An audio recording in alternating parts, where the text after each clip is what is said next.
ताहम खबर नाज़रीन को दें कि लाहौर हाई कोर्ट ने पंजाब में इंतखाबी शेड्यूल जारी न करने के खिलाफ दरख्वास्त का अबूरी तहरीरी फैसला जारी कर दिया है। अब्दुल रहमान से मजीद बात करेंगे। अब्दुल रहमान, फैसले में क्या कहा गया है?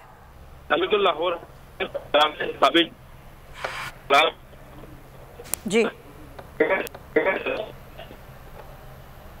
अब्दुल रहमान हमें आगाह कर रहे हैं, शेड्यूल के लिए गवर्नर को खत लिखा, गवर्नर ने अभी तक इंतखाबी शेड्यूल जारी नहीं किया है। अबूरी हुक्म में कहा गया है सियासी इंसाफ आइन की असास है, 90 रोज में इंतखाबात आइनी तकाजा और बुनियादी हक है। जी अब्दुल रहमान, आप सुन सकते हैं?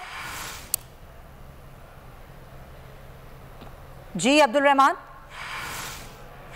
ठीक है। अब्दुल रहमान, बिल्कुल, पंजाब में इंतखाबी शेड्यूल जारी न करने के खिलाफ दरखास्त तहरीरी फैसला जारी कर दिया गया है। लाहौर हाईकोर्ट के जस्टिस जवाद हसन ने 5 सफ़ात पर मुश्तमिल तहरीरी फैसला जारी किया है।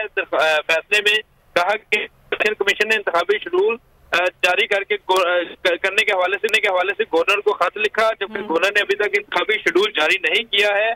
90 दिन में इंतखाबात आइनी तकाजा और बुनियादी हक है, सियासी इंसाफ आइन की असास है। जबकि अदालत ने अपने बुरी तहरीरी फैसले में कहा है वफाकी हुकूमत और हुकूमत पंजाब के वकला ने तहरीरी जवाब के लिए मोहलत मांगी जो दे दी गई है। अदालत ने अटॉर्नी जनरल और एडवोकेट जनरल पंजाब को 3 फरवरी को अदालती मामलत के लिए पेश होने के हदायत भी जारी की है और मुतल्लिका फरीक कैन को नोटिस जारी करते हुए जवाब भी तलब कर लिया है। जी ठीक है अब्दुल रहमान, बहुत शुक्रिया हमें तमाम तरह आगाह करने के लिए।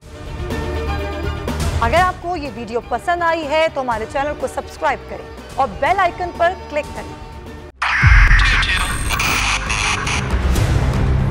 2022 बहुत सारे तोहफे भी देखे गया पाकिस्तान की अवाम को एक तोहफा ये दिया कि अवाम को पता चल गया कि पाकिस्तान का मीडिया क्या है। साल 2022 में सबसे ज्यादा देखे जाने वाला चैनल बोल न्यूज रहा नंबर 1। हमने बहुत सारे शोज और ट्रांसमिशंस की, पूरा साल मुसलसल जदोजहद में निकल गया कि ये वोट ऑफ कॉन्फिडेंस के पीछे कौन लोग थे।